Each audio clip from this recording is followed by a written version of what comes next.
Hello everyone! Ayan, panibagong gala na naman tayo ngayong araw na to. At yung aking destination ay papunta tayo ng Mindoro.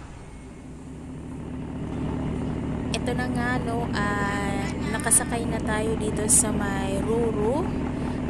Paano mag-commute papuntang Mindoro. Dito na nga kung paano mag-commute papuntang Mindoro. Ayan, bali bumili lang tayo ng ticket natin doon sa may terminal ng Batangas Port.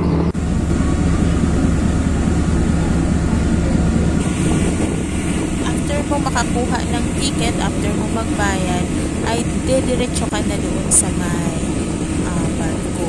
At doon naman may mga nakaabang naman doon para i-check yung ticket.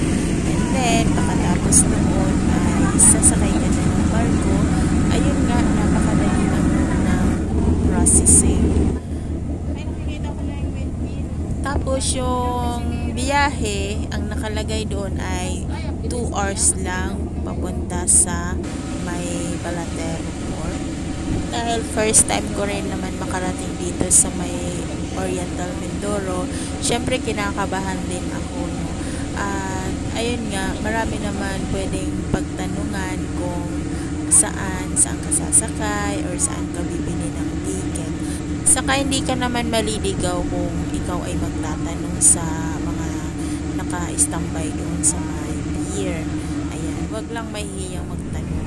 Kasi marami naman mapagtatanungan doon at itutulong sa tamang daan, saan ka pupunta. Ayan.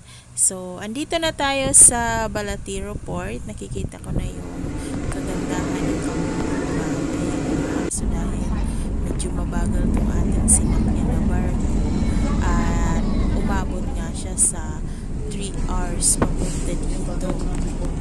So, andito na tayo sa may Balatero Port. Ayan nga, natatanaw ko na yung pier. Ito yung pier ng Balatero Port.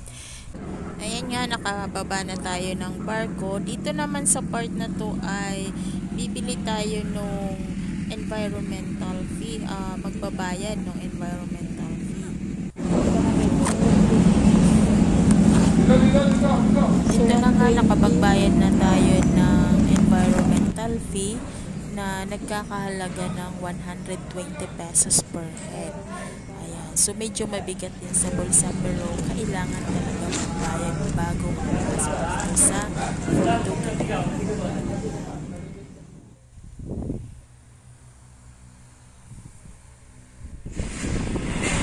Ito na nga, paglabas mo ng Balatero Port ay yung daan ay iisa lang naman.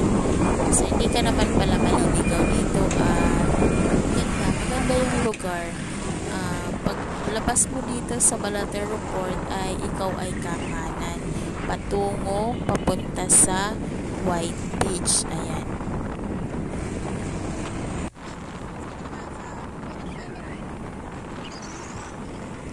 Tapos guys, ako ay nag-book na online booking para sa hotel na aking tutuluyan.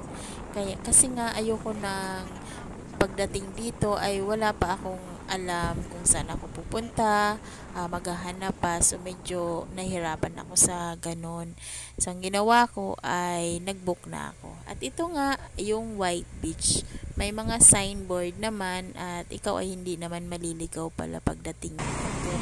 So yan, marami akong nakikita mga hotel, mga rooms na pinapaupahan. Ayan o, ang dami pala dito. So dahil first time natin makarating dito ay hindi ko naman alam. Kaya nga habang nagbubuk ako ay pinili ko na yung malapit sa dagat. So mahaba pala itong way na ito papasok. Ayan.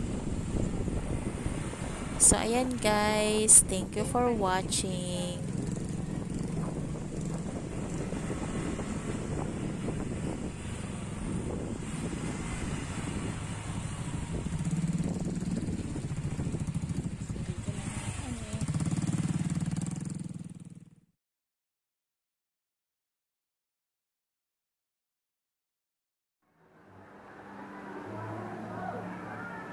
Wow!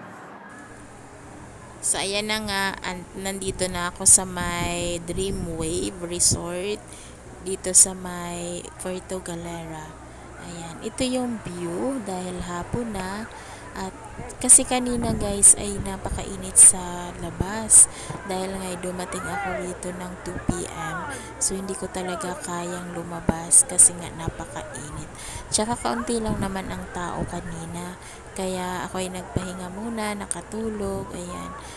Kasi nga ang haba rin naman ng biyahe from Las Piñas to Batangas tapos papunta rito sa Puerto Galera. Ayan.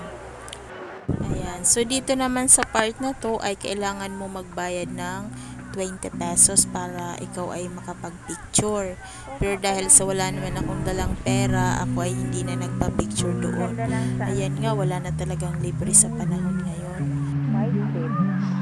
Napakaganda ng view. Tsaka white sand talaga siya. Ayan. Puno yung buhangin. Tapos dito sa part na to ay medyo mabato. May kaunting bato. Ayan. Pero maganda.